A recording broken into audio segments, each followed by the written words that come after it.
Hi folks, Astronomy Live here. I've been called out by Thor News to identify a strange giant object that appears to be incoming from Saturn, he says. Well, I've also been asked by some of my viewers in comments to identify this thing that is being seen in stereo ahead HI2, and though I've replied to those comments and given them the information they were asking for, I wanted to make a video about it to identify it and address some of these videos that are being posted about it. So let's take a listen here to what Thor News said. Bubbles, space bubbles. All right, somebody cue Daza and Astra so they can come up with the extremely long explanatory video on how this is just a Martian lens flare. Granted, straight lines really don't fit in lens flare physics, but I guarantee you Daza and Astra will figure it out. So, until we get a long, boring explanation from them on what this is, I will pontificate because my YouTubes. Okay, so we actually did address this with them 2 years ago. Both Daza and myself were in a Google Hangout where we explained that this was indeed a lens flare being caused by the planet Venus. Here's the Hangout. It turned out to be about 2 hours long, and I don't want to bore you guys with that entire video, so I'm going to keep this video much shorter, but just hit the major points. So, as with the case 2 years ago, Venus is in the field of view, and it's bright enough to produce this lens flare. Now, 2 years ago, I did a series of videos about this, showing how to process the raw images, both to reveal the stars and to do high contrast enhancement to reveal this strange shape appearing in the images. You can also see a comet here in the view.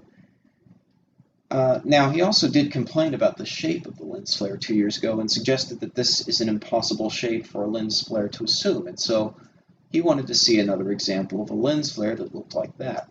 So that's exactly what I did. I came up with an example of a lens flare that looks like that. You can see this shield shape facing the object that's producing the lens flare, the bright light source, and you can see how it moves opposite that light source in the image.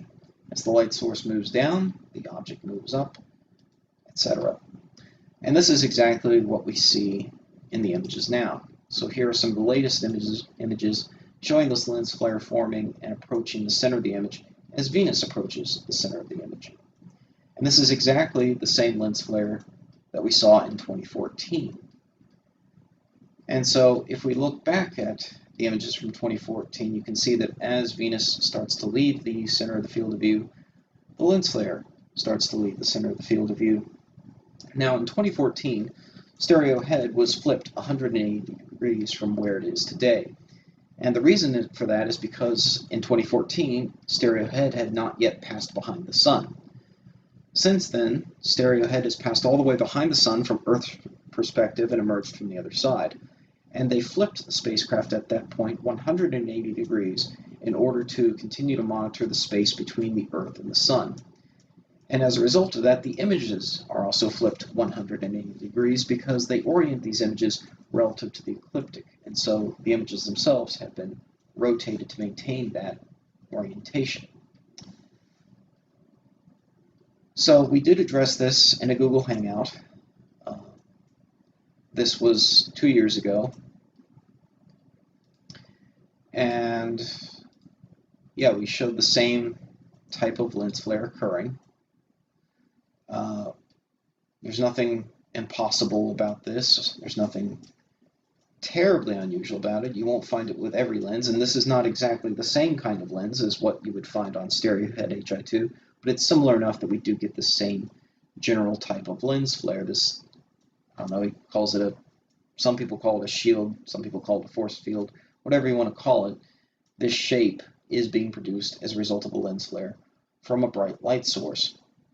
And you can even get straight lines out of lens flares, sure, it's not impossible. It just depends on the optics involved. So that's what I demonstrated to him 2 years ago. And I will include a link to this Hangout in the video description if you want to check it out. But I don't expect you to, have to watch a 2-hour video to get a brief explanation here. So I want to do something else that I didn't do during that Hangout, and that is showcase all the previous examples of this same lens flare occurring as a result of Venus being in the field of view of stereohead HI2 over its lifetime. So we saw that happening in 2014. If you go back a little further into 2014 during July, you can actually see a comet passing by Venus in the view. Now, actually, the comet was much closer to the spacecraft than Venus, so Venus did not actually pass through the tail of the comet or vice versa. It just looks that way from a two-dimensional perspective. But you can see that as Venus moves in towards the center of the image, so does the lens flare. We can look back farther as well. 2012, the same lens flare was present, once again being caused by Venus in the view. And once again, the lens flare is moving opposite Venus. 2011, same thing. 2009, same story. And finally, 2007, same lens flare. So there's nothing terribly new about this. You can find it every time Venus reaches this angular separation from the Sun in stereo HI2. Go ahead, look back in the archives for yourself. You'll see it again and again. It's a recurring lens flare that is present whenever Venus is at that angular separation from the Sun. So I hope that explains it for you guys. If you're wondering where this is all coming from, it actually didn't really start with Thor. I don't know if Thor got it from this video, but a day before Thor's video, Steve Olson, once again, posted a video about stereo HI2, claiming that this was some sort of spaceship. And from there, it just took off and went viral. So Thor and Steve are not the only two to have made videos about this, but I wanted to address it and clear it up for everybody.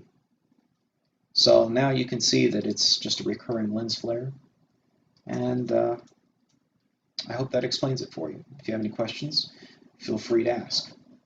Clear skies, folks.